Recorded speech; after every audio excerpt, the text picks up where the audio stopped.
Okay, believe it or not, we finally made it to the cerebral cortex. We've been heading here all quarter, and here we are. So in the second part of chapter 26, we're going to talk about the cerebral cortex and specific localized areas and functions of the cerebral cortex and their disorders. We will continue into next week's module, the next 3 chapters, talking about specific functions of the cerebral cortex, including memory, speech, and personality. So it's a really interesting area, and I'm sort of sorry that it comes at the end of the quarter because everybody's tired and it's the end of the quarter, blah, blah, blah, because it really is sort of the most interesting part of the whole thing, even though it's all interesting. So I'm going to try not to bog down in the details too much, but to get to some nice specifics so we really understand some of the different localized areas and their functions and disorders. A lot of times the disorders will clue you in as to the function of the area.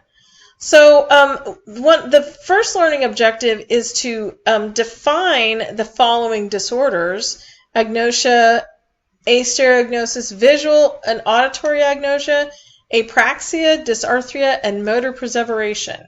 So those are all different disorders. Defining those disorders and then naming where the location of a lesion is going to be for each of those. So an example of that is visual agnosia. It's the inability to attend to visual stimuli or identify visual stimuli, even with intact vision. And there is a lesion in the primary visual cortex with that one. So that's the type of information we're going to look at. I also want you to be able to describe the locations, functions, and disorders of the primary and secondary areas of the cortex. And that's that chart we've been looking at all throughout the quarter. So we will take another look at that.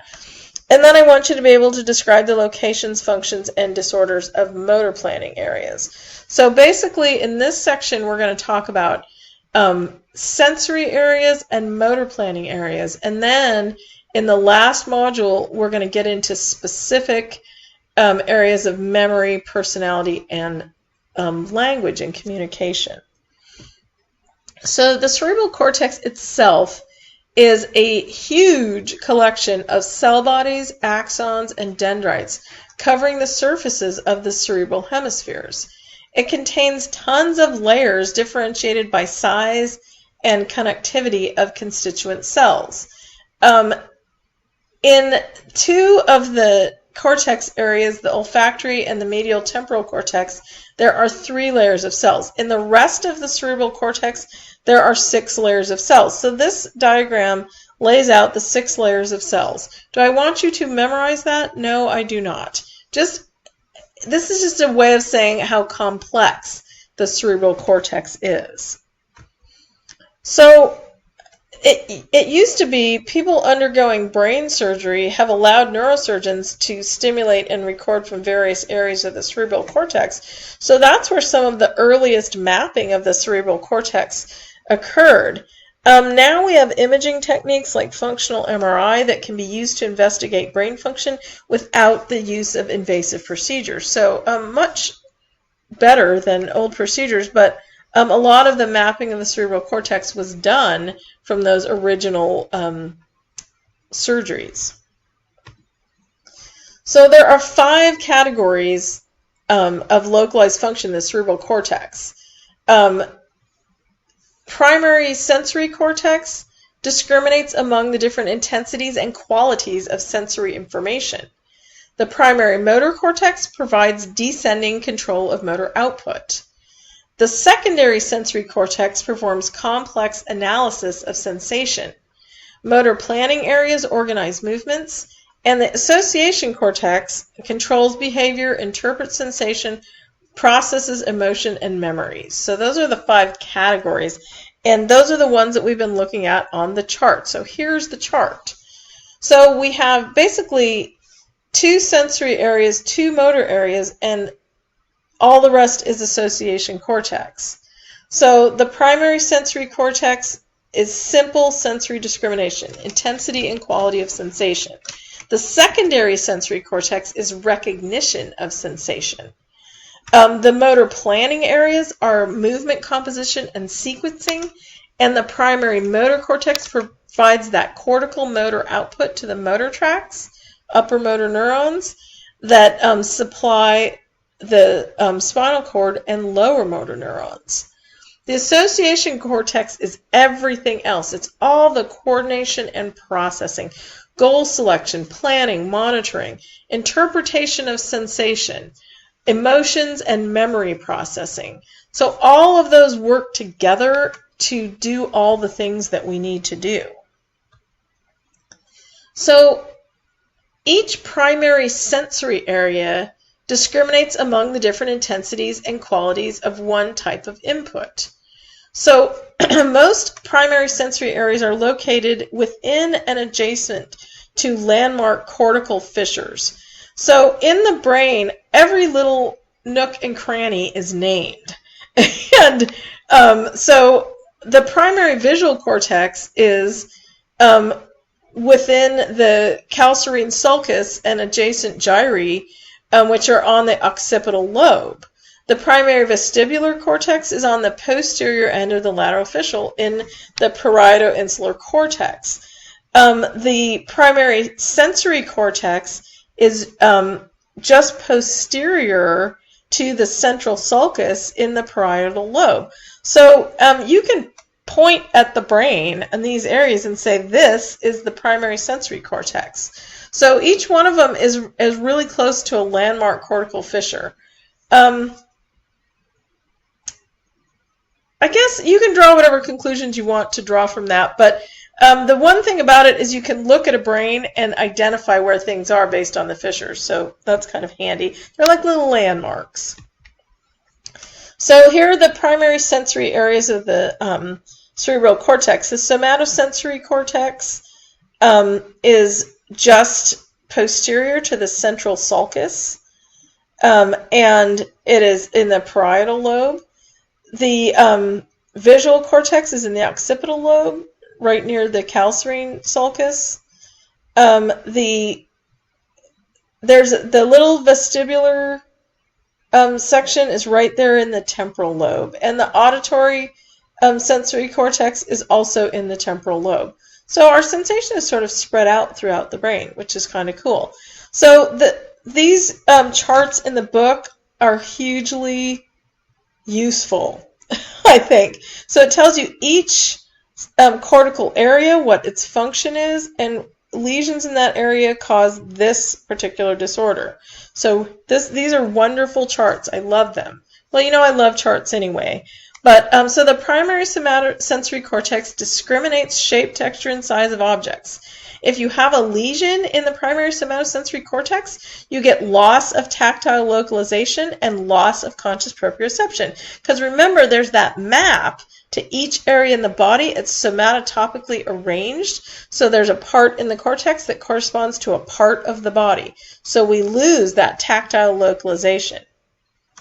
The primary auditory cortex gives us conscious discrimination of loudness and pitch of sounds. And so if we have a lesion there, we lose the localization of sounds. So that's important. You can't tell that there's a car coming towards you or which direction it's coming from. The primary visual cortex distinguishes intensity of light, shape, size, and location of objects. If you have a lesion in the primary visual cortex, it causes homonymous hemianopia. And so that's loss of the visual field in both eyes, loss of one half of the visual field in both eyes. Primary vestibular cortex, it discriminates among head positions and head movements and contributes to our perception of vertical. Lesions in the primary vestibular cortex cause change in awareness of head position and movement and perception of vertical. When we're doing stroke rehabilitation, we're often trying to reorient people to what midline is, what vertical is, because that's critical for balance. So that is obviously the primary vestibular cortex is affected in that type of stroke. So lesions of the primary sensory areas impair the ability to discriminate intensity and quality of stimuli, which severely interfere with the capacity to use those sensations. A unilateral lesion in the primary sensory cortex only interferes with or the primary auditory cortex, excuse me, only interferes with the ability to localize sound. So you can't tell what direction the sound is coming from. Primary visual cortex lesions cause contralateral homonymous hemianopia. Okay, so if you have a lesion in the right side of the primary visual cortex, you're going to lose the left visual field of the right eye and the left eye. So you're going to have a left visual field cut. Perception is the interpretation of sensation into meaningful forms. It's an active process and it requires interaction among the brain, body, and environment. It involves memory of past experiences, motivation, expectations, selection of sensory information, and active search for pertinent sensory information. So there's a lot of processing that's involved in perception. Secondary sensory areas analyze input from both the thalamus and the primary sensory cortex, and they contribute to the analysis of one type of sensory information. So neurons in the secondary somatosensory area provide stereognosis by comparing somatosensation of the current object with memories of other objects. So we talked about that before with regard to finding a key in your bag in the dark, or just reaching in your bag, you can't see it. So it compares your somatosensation, the secondary somatosensory area compares your somatosensation of the current object that you're feeling in your bag with memories of other objects that you felt. So it's that processing. So the secondary sensory areas, just like we have somatosensory, visual, auditory, and vestibular, we have primary, we have secondary sensory areas as well. So the secondary somatosensory area provides stereognosis and memory of the tactile and spatial environment. And the lesions in that area cause astereognosis, so you can't do it. Secondary visual cortex provides analysis of motion, color, recognition of visual objects, understanding of visual and spatial relationships, and control of visual fixation. So lesions of the secondary visual cortex cause visual agnosia or optic ataxia. So that's control of you lose control of visual fixation. Visual agnosia is you don't recognize what objects are, even though you can see them. And you can see their shape and size and texture, you don't know what they are because you cannot process in that area. In the secondary auditory cortex, it classifies sounds. So is it music? Is it the garbage truck emptying out the cans? Is it somebody yelling your name? And the lesions in the secondary auditory cortex cause auditory agnosia. You can't recognize sounds. You can't classify them. You can't tell you can hear something, but you can't tell whether it's noise or music or the garbage truck. So agnosia is the general term for the inability to recognize objects when using a specific sense. And so all of those agnosias affect secondary sensory areas, or that's the effect of a lesion in the secondary sensory areas. So the subtypes of agnosia are astereognosis, which is the secondary somatosensory cortex, visual agnosia, which is the secondary visual cortex, and auditory agnosia, which is the secondary auditory cortex. So agnosia, we talked about the 4 Ds of brainstem dysfunction. You can think of the 4 A's of cerebral cortex dysfunction, and agnosia is one of them. Astereognosis, as we said before, is the inability to identify objects by touch and manipulation despite intact discriminative somatosensation. A person with astereognosis would be able to describe an object being palpated, but not by touching or manipulating it. Okay. Visual agnosia is the inability to recognize objects despite having intact vision. So someone with visual agnosia would be able to describe the shape and size of objects, but they would not be able to identify what the object was. Destruction of secondary auditory cortex spares the ability to perceive sound, but deprives the person of the recognition of sound. So they can hear the sound, but they don't know what it is. Destruction of right auditory cortex interferes with the interpretation of environmental sounds.